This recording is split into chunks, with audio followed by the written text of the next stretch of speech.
Many people want us to think this is all about class. Right.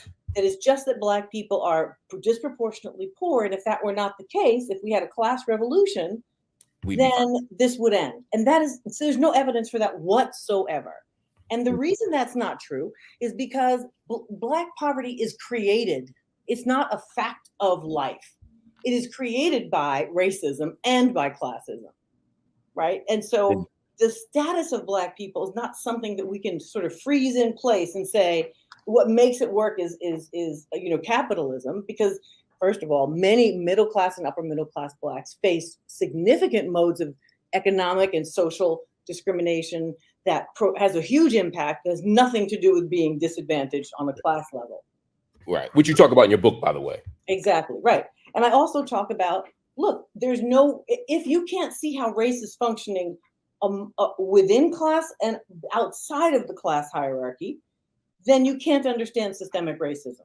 And part of the problem here is that people don't want to understand systemic racism because it forces a lens on the normalcy of everyday life as a source of significant advantage for whites.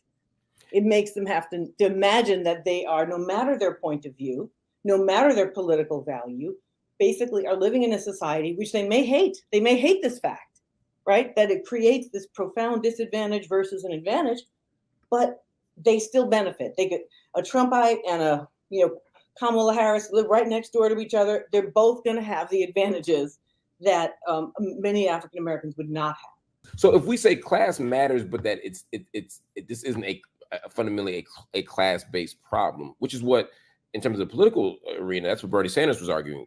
We will invest in the right spaces. We'll hold the rich accountable, and this stuff will resolve itself.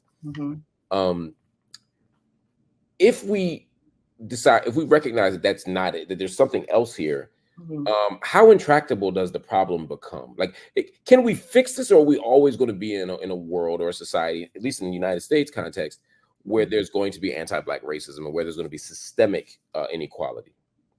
I mean, I really hope not. And one of the things that I talk about in the book is that a systems approach actually gives us a way out, not just a way underneath the weight of the system.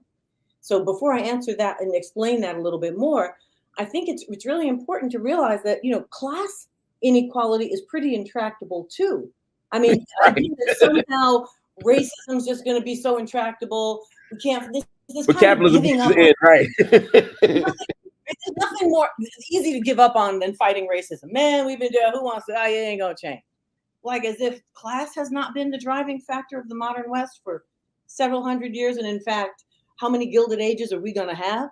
Right. You know what I mean? So like that. So, but that somehow seems like it can be fixed in people's minds, even though it has never actually been close to being fixed.